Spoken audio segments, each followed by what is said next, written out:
I'm really excited on this one. I finally have the white SUMO. But this is not the Seiko SUMO you are thinking. So let's open this one up fast.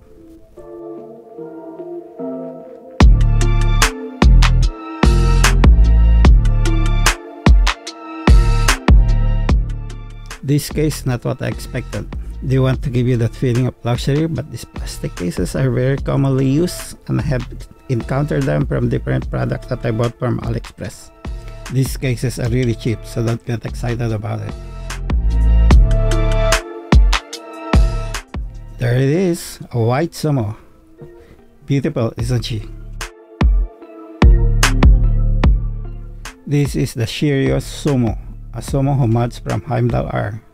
Others refer to this brand as Sharky. Let's pull up a photo of the Seiko limited edition, the SPV029. This was released with a price tag of $1,700.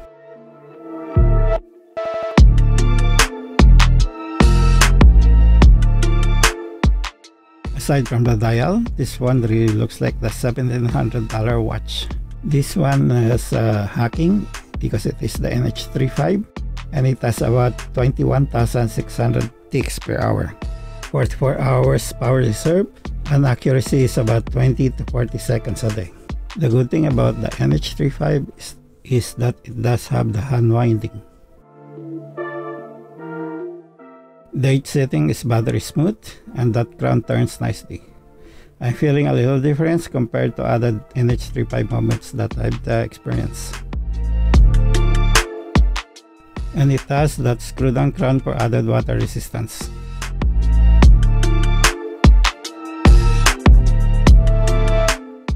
Let's try to remove all that plastic wrap.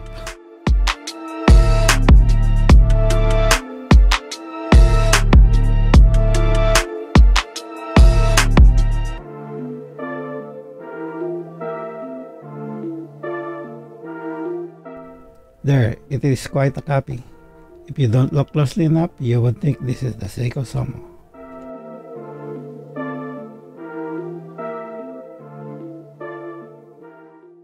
Rest check. I'm wearing the first Seiko SUMO, the SBDC001. I have a video of this. Check the link in the description below. And side by side with the Seiko SUMO, just by looking at it, it's hard to tell the difference by size or by design.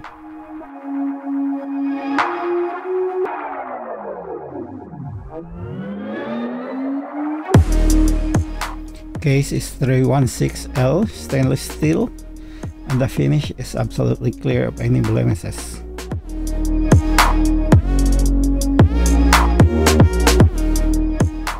It has the same quality feel to it like that of the Seiko SUMO.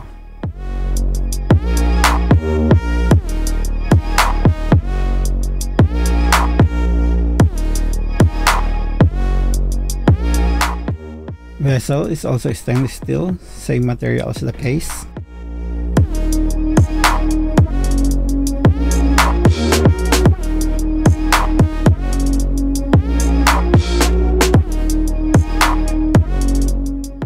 Bezel insert is aluminum with a nice very fine sand effect to it. Glass is sapphire crystal with blue AR coating. Although that blue AR is kind of hard to see in any angle that I tried.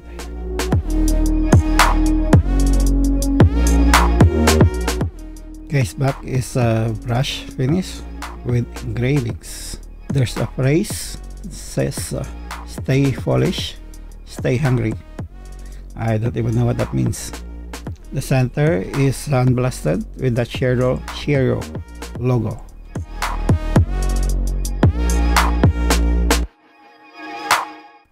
Bracelet is also stainless steel. It feels solid to me, not clunky at all. Again, another logo on the clasp.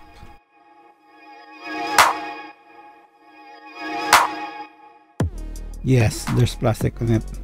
Stupid of me.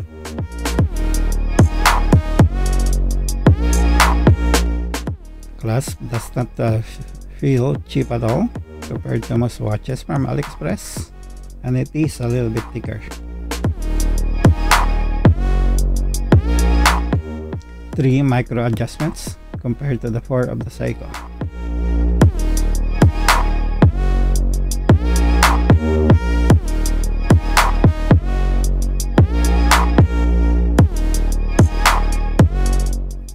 Let's talk about the crown a little bit. Of course, it being a screwed-on crown, it is signed with an S on it. This is a plus for me since I am planning on changing the boring dial with a Seiko or something white. And having that S on the crown means I don't have to change the crown with an aftermarket sign once. Got to say, this one is one really good looking watch. The black and white combination really looks classy. Now I know why Seiko made this model the limited.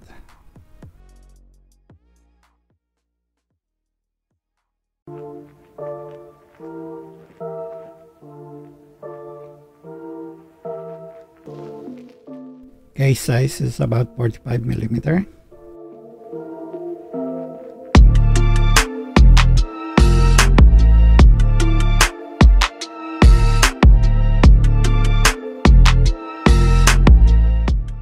Although the bezel's only about 42, which makes this watch very wearable.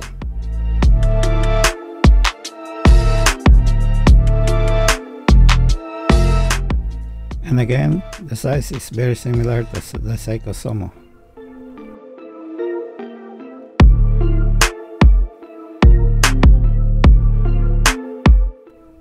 Lug to lug is almost 53mm, kind of big for my 6.5-inch wrist.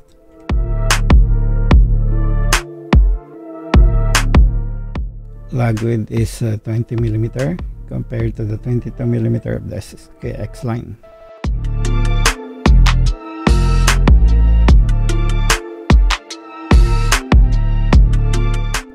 Thickness is really nice, a little over 13mm.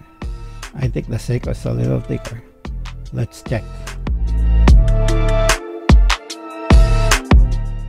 Yes, it is 14mm on the Seiko.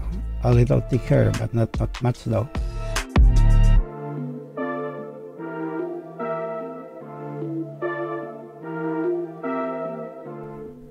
And the weight, you cannot actually tell the difference by feel alone.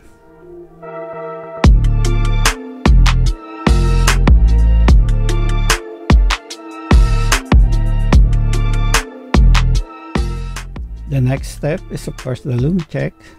Let's turn up all the lights. And of course, my favorite blue blaster thingy.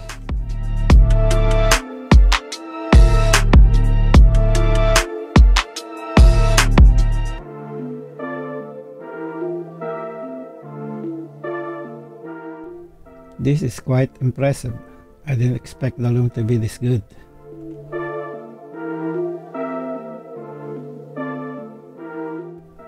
And it lasted almost the same as my Seiko.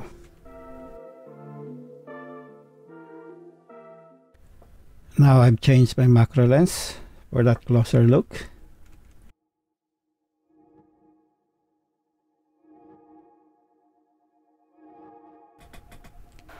Let's listen to that unidirectional bezel.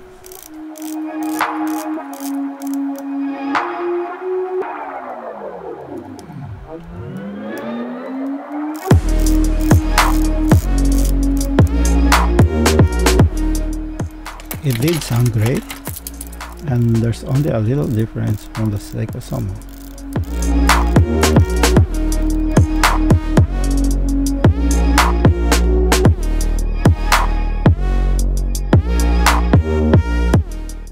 Those black line hands are very visible against that white dial. No problem at all. The chrome line indices also looks great. Can't see any imperfection on it. Bezel insert also looks good, no imperfections at all. I would say great quality control on the part of Heimdallr.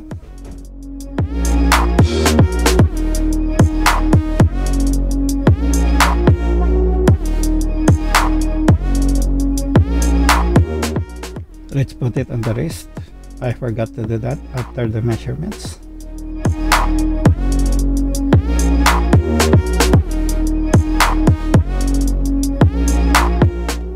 with this big watch on a 6.5-inch wrist. It's no problem at all. It doesn't look that big to me.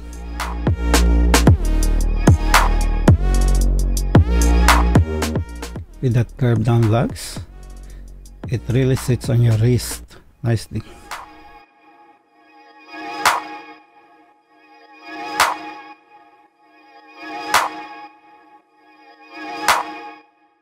The reason I bought this watch is actually I am planning to mod it. Everything about this watch shouts Seiko. A Seiko's dial swap is the only appropriate way to go. And so subscribe, see how this turns out down the line. For now, enjoy the following montage. Thanks for watching. Please don't forget to subscribe.